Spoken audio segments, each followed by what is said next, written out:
मेरा नाम रानी है, मेरी उम्र 21 साल है। मेरी शादी को लगभग 4 साल हो चुके थे। मैं अपने ससुराल में बहुत खुश थी। मेरा ससुराल कोई बहुत लंबा चौड़ा नहीं था। मेरे ससुराल में सिर्फ मेरे पति और मेरे ससुर जी थे। मेरी सास का मेरी शादी से 6 महीने पहले ही निधन हो चुका था। मेरे पति अपने माता पिता के अकेले बेटे थे। इसीलिए मेरी सास की मौत के बाद घर बिल्कुल सूना हो गया था, क्योंकि मेरे पति और ससुर जी के काम पर जाने के बाद घर खाली ही रहता था। और जब वो लोग काम से लौट कर घर आते थे तो उनको घर काट खाने को दौड़ता था। और इसीलिए मेरे ससुर जी ने अपने बेटे सुनील की शादी करने का सोचा। एक दिन मेरे पिताजी के दोस्त ने मेरे लिए रिश्ता बताया। पिताजी लड़के के बारे सुनकर बहुत खुश हो गए और मेरे पिताजी ने अपने दोस्त से कह दिया था कि वो जल्द ही घर पर बात करके इस रिश्ते को आगे बढ़ाने के लिए बताते हैं। अगले दिन हम सब दोपहर का खाना खा रहे थे। तब पिताजी ने रिश्ते के बारे में मेरी माँ को बताया और मेरी तरफ मुस्कुराते हुए देखने लगे। मेरे माता पिता इस रिश्ते से बहुत खुश थे कि बड़ा ससुराल नहीं होगा तो ज्यादा दिक्कत भी नहीं होगी। मैं बहुत सारी परेशानियों से बच जाऊंगी, यह सोचकर खुश थे। पिताजी ने मेरा रिश्ता तय कर दिया और एक ही हफ्ते में मेरी शादी सुनील से बहुत सादगी से हो गई, क्योंकि मेरे ससुर जी ने मेरे पिताजी से शादी तय करते वक्त ही कह दिया था कि उन्हें किसी भी तरह का कोई भी दहेज नहीं चाहिए और शादी सादगी से हो जाए, क्योंकि वो शादी में फिजूल खर्ची के खिलाफ थे। और यह सच था, वह दोनों बहुत ही अच्छे थे। और सबसे अच्छी बात यह थी, मेरे ससुर को खाना बनाना बहुत पसंद था।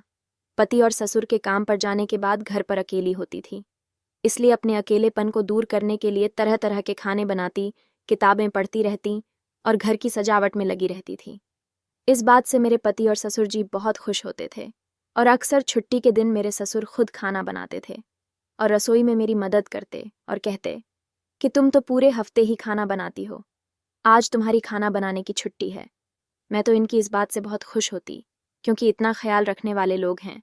कोई यह बात सुनता या देखता तो उसे मेरी किस्मत से जलन होने लगती और शायद मैं खुद को खुशकिस्मत ही समझती थी। ऐसे ही कुछ समय गुजरा और मेरे पति ने नए कारोबार की शुरुआत की, जिसके कारण उन्हें दूसरे शहर जाना होता था। क्योंकि मेरे ससुर बहुत अच्छे थे, इसलिए मुझे कभी भी कोई दिक्कत नहीं होती थी और मैं खुशी खुशी पति को जाने दे देती थी। ये सब कुछ ऐसे ही चलता रहा और कुछ महीने बाद मेरे ससुर जी का भी रिटायरमेंट हो गया था।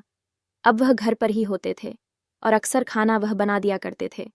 लेकिन एक बार जब मेरे पति शहर गए तो मेरे पास भी करने को कोई काम नहीं था।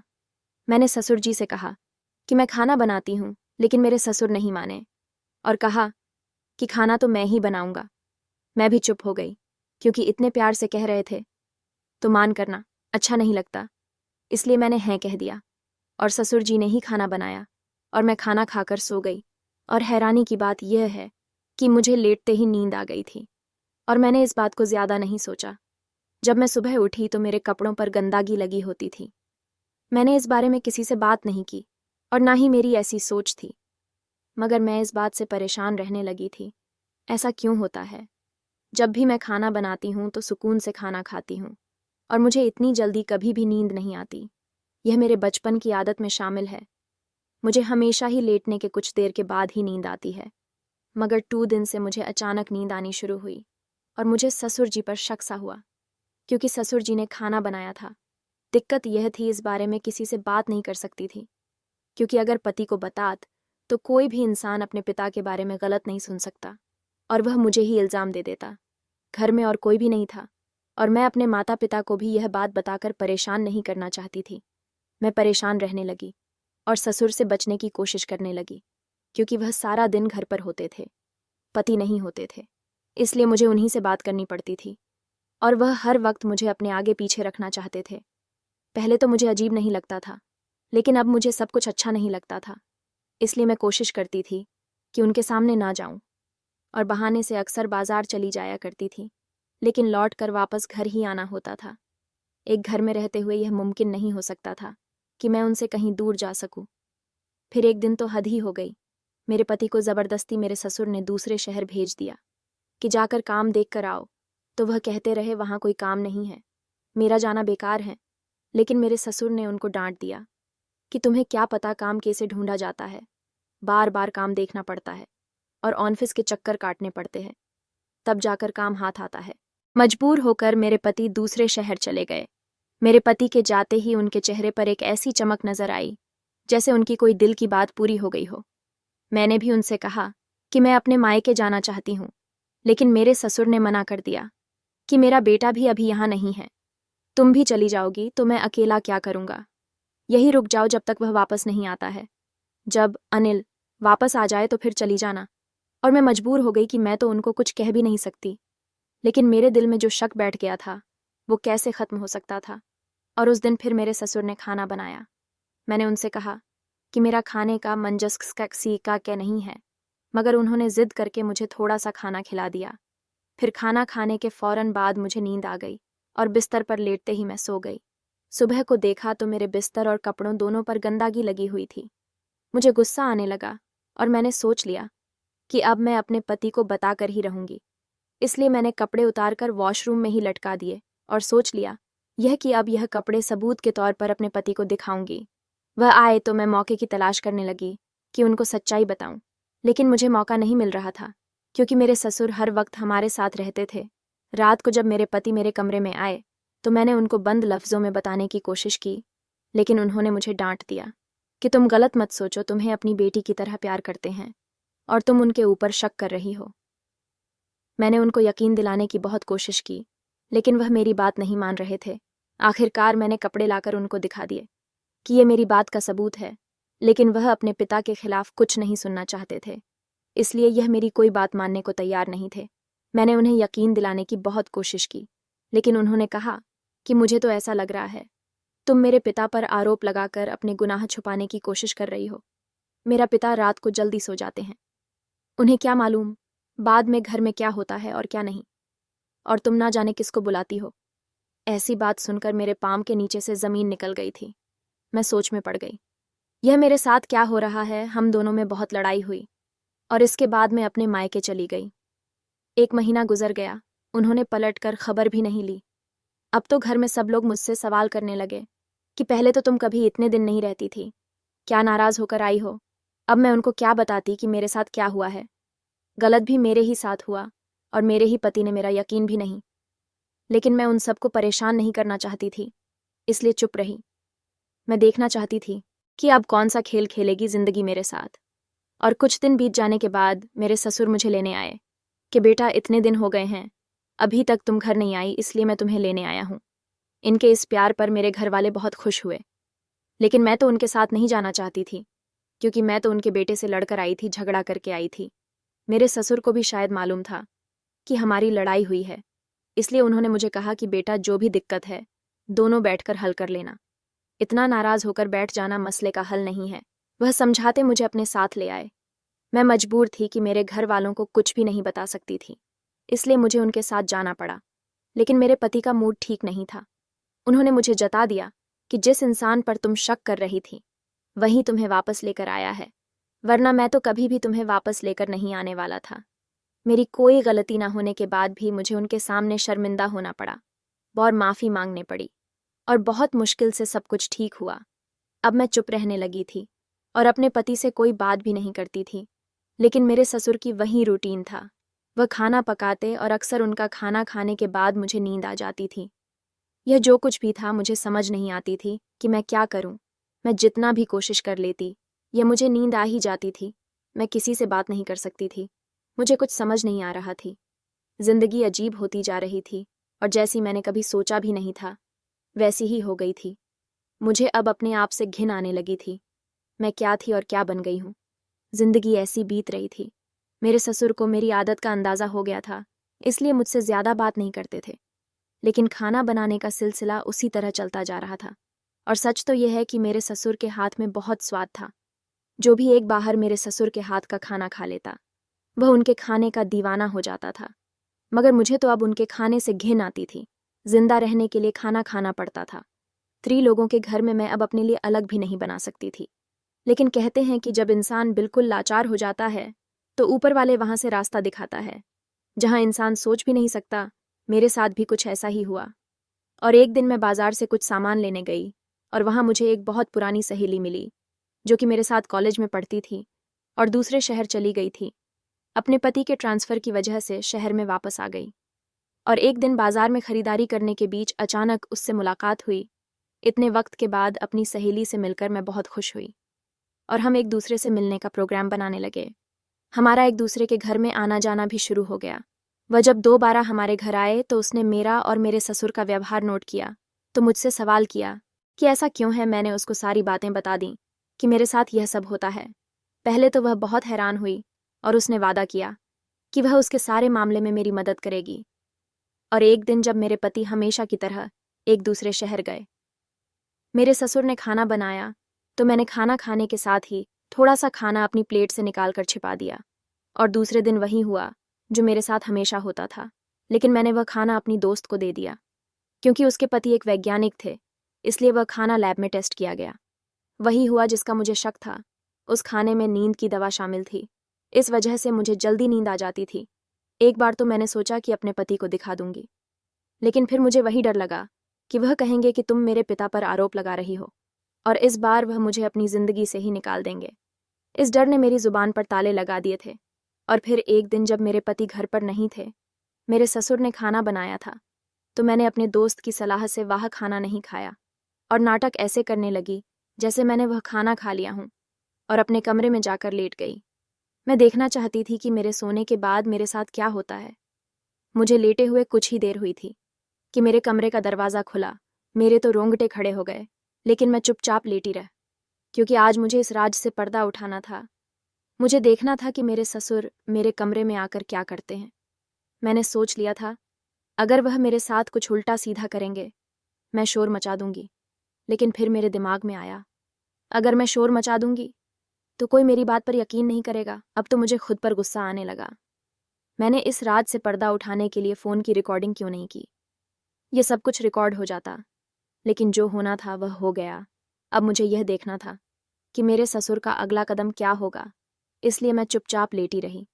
जब उनको यकीन हो गया कि मैं सो चुकी हूँ, वह मेरे पास आकर बैठ गए। मगर ना जाने उनको इस बात पर शक हो गया था कि शायद मैं जाग रही। वह मेरे पास आकर बैठे ही थे और फिर वह वहाँ से उठकर चले गए। मेरे पास अपनी बेगुनाही साबित करने के लिए कोई भी चीज़ नहीं थी, इसलिए मैं पति को कुछ नहीं बता सकती थी। मैंने दिन में अपनी दोस्त को फ़ोन किया और सारी बात उसको बता दी। वह खुद भी यह सब सुनकर परेशान हो गई। उसने मुझसे कहा, तुम्हें यह सब कुछ अपने पति को बताना ही होगा। लेकिन मेरा डर मुझ पर हावी हो चुका था। मैं अपने पति को कुछ नहीं बता सकती थी। मेरे दिमाग ने काम करना बंद कर दिया था। अब मुझे समझ नहीं आ रहा था कि मैं क्या करूं।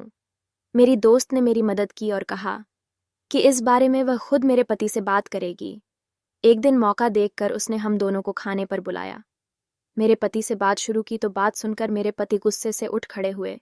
मेरे पति उससे नाराज़ हो गए, लेकिन जब उसने आराम से कहा कि देखें, आप अब बात को जान लें, अगर मेरी बात गलत है तो बेशक आप इसे छोड़ दीजिएगा, और यह बात सच साबित हुई तो फिर जो आप करना चाहे कीजिएगा।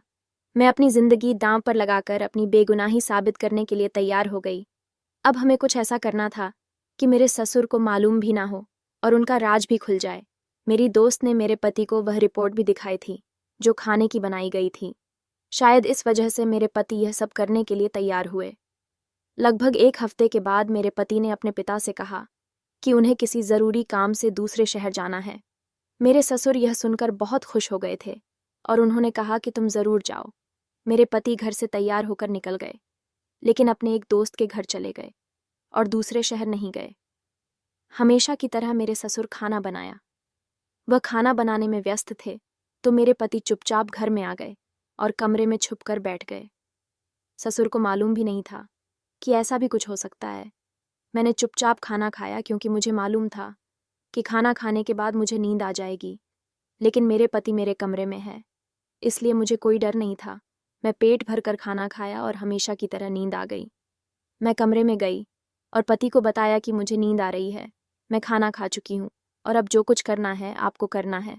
मैं तो बिस्तर पर लेटे ही सो गई। मुझे मालूम नहीं कि रात क्या हुआ, लेकिन जब मैं सुबह उठी तो मेरे ससुर और पति दोनों घर पर नहीं थे। मुझे मालूम नहीं था कि वह कहाँ हैं। बहुत देर के बाद भी जब वह दोनों दोनों घर नहीं आए तो मैं परेशान हो गई। मैंने दोनों के नंबर पर फ़ोन किया, उन दोनों के नंबर बंद जा रहे थे। मेरे लिए यह सब कुछ बहुत खतरनाक भी हो सकता था, लेकिन मुझे मालूम नहीं था कि वह दोनों कहाँ हैं। कुछ समझ नहीं आया तो मैंने अपनी दोस्त को फ़ोन किया और उसे सारी बात बताई। इसने मुझे समझा दिया, लेकिन शाम तक इन दोनों का कुछ पता नहीं चला। और इस वजह से मेरा हाल बुरा हो गया था। मुझे खुद पर गुस्सा आ रहा था। मैंने आज खाना खाया ही क्यों? अगर मैं खाना नहीं खाती, मैं अपने पति को कुछ नहीं बता सकती थी। मेरे दिमाग ने काम करना बंद कर दिया था। अब मुझे समझ नहीं आ रहा था कि मैं क्या करूं। मेरी दोस्त ने मेरी मदद की और कहा कि इस बारे में वह खुद मेरे पति से बात करेगी। एक दिन मौका देखकर उसने हम दोनों को खाने पर बुलाया। मेरे पति से बात शुरू की तो बात सुनकर मेरे पति गुस्से से उठ खड़े हुए। मेरे पति उससे नाराज हो गए, लेकिन जब उसने आराम से कहा कि देखें, आप अब बात को जान लें। अगर मेरी बात गलत है तो बेशक आप इसे छोड़ दीजिएगा, और यह बात सच साबित हुई तो फिर जो आप करना चाहे कीजिएगा। मैं अपनी जिंदगी दांव पर लगाकर अपनी बेगुनाही साबित करने के लिए तैयार हो गई। अब हमें कुछ ऐसा करना था कि मेरे ससुर को मालूम भी ना हो और उनका राज भी खुल जाए। मेरी दोस्त ने मेरे पति को वह रिपोर्ट भी दिखाई थी जो खाने की बनाई गई थी। शायद इस वजह से मेरे पति यह सब करने के लिए तैयार हुए। लगभग 1 हफ्ते के बाद मेरे पति ने अपने पिता से कहा कि उन्हें किसी ज़रूरी काम से दूसरे शहर जाना है। मेरे ससुर यह सुनकर बहुत खुश हो गए थे और उन्होंने कहा कि तुम ज़रूर जाओ। मेरे पति घर से तैयार होकर निकल गए, लेकिन अपने एक दोस्त के घर चले गए और दूसरे शहर नहीं गए। हमेशा की तरह मेरे ससुर खाना बनाया। वह खाना बनाने में व्यस्त थे तो मेरे पति चुपचाप घर में आ गए और कमरे में छुपकर बैठ गए। ससुर को मालूम भी नहीं था कि ऐसा भी कुछ हो सकता है। मैंने चुपचाप खाना खाया क्योंकि मुझे मालूम था कि खाना खाने के बाद मुझे नींद आ जाएगी, लेकिन मेरे पति मेरे कमरे में है, इसलिए मुझे कोई डर नहीं था। मैं पेट भर कर खाना खाया और हमेशा की तरह नींद आ गई। मैं कमरे में गई और पति को बताया कि मुझे नींद आ रही है, मैं खाना खा चुकी हूँ और अब जो कुछ करना है आपको करना है। मैं तो बिस्तर पर लेटे ही सो गई। मुझे मालूम नहीं कि रात क्या हुआ, लेकिन जब मैं सुबह उठी तो मेरे ससुर और पति दोनों घर पर नहीं थे। मुझे मालूम नहीं था कि वह कहाँ हैं। बहुत देर के बाद भी जब वह दोनों घर नहीं आए तो मैं परेशान हो गई।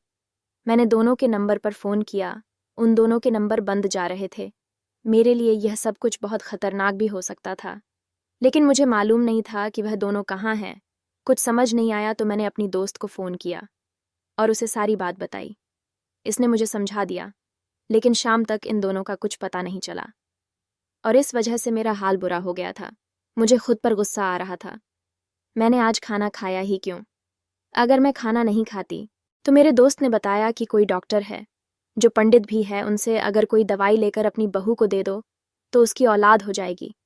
मैं तो बस औलाद की खातिर इस आदमी के पास गया था और जिस तरह वह कहता रहा मैं करता रहा कि नींद की दवाई खाने में मिला देता। उसके बाद मुझे अलग अलग काम बताता रहा, मैं करता रहा। कभी तुम्हारे ऊपर से कुछ घुमा दिया करता था, तुम्हारे हाथों से मुर्गी की बलि करनी थी, तो कभी कबूतर, क्योंकि तुम बेहोश होती थी तो तुम्हारे हाथ पड़कर यह काम करता था। और वह जो भी अजीब चीज़ मुझे बताता रहा, मैं अपनी औलाद के खुशी के खातिर करता रहा। कभी कभी तो मुझे ऐसा लगता था कि मेरा दिमाग किसी के कंट्रोल में है और मैं वह सब नहीं करना चाहता था, लेकिन फिर मुझसे खुद बहुत अजीब होता जा रहा था। और उस रात जब मेरे बेटे ने मुझे आवाज़ दी, उस रात आखिरी काम था, लेकिन मेरे बेटे ने जैसे ही मुझे आवाज़ दी मैं घबरा गया और उसके बाद मुझे ऐसा लगा जैसे मेरा दिमाग किसी के कंट्रोल में चला गया हो। और अब इसके बाद मुझे कुछ याद नहीं, लेकिन अब हमारे हर सवाल का जवाब उस डॉक्टर के पास था। इसलिए मैं अपने ससुर और पति को लेकर उस डॉक्टर के पास चली गई। मेरे भाई ने और अपने पुलिस वाले दोस्त को भी इस सारे मामले के बारे में बता दिया। पुलिस भी पहुंच गई। जब पुलिस ने उसको गिरफ्तार किया तो उसने बताया कि वह कोई डॉक्टर नहीं है, वह सिर्फ एक तांत्रिक और काले जादू में महारत रखता है। पढ़े लिखे लोग जादूगरों के पास नहीं आते हैं, इसलिए वह डॉक्टर के भेस में रहता है। और जिस रात मेरे पति मेरे कमरे में थे, आखिरी काम था और वह खुद कमरे में भी मौजूद था। उसने बताया कि आखिरी तंत्र से मेरी आत्मा उसके काबू में हो जाती, लेकिन शायद मेरी और मेरे पति की किस्मत अच्छी थी, इसलिए ऊपर वाले ने हमें आखिरी समय में मदद की और हम इतने बड़े श्राप से बच गए। मेरे ससुर और पति को वह साथ लेकर गया था, उनकी बलि देना चाहता था ताकि जो काम अधूरा रह गया हो उसको पूरा किया जा सके। कहा जाता है कि हमेशा आंखों देखा सच नहीं होता और गलत काम अगर अच्छी नीयत से भी किया जाए तो उसका नुकसान होता है। दोस्तों, वीडियो कैसा लगा कमेंट करके ज़रूर बताना। वीडियो को लाइक और चैनल सब्सक्राइब कर देना।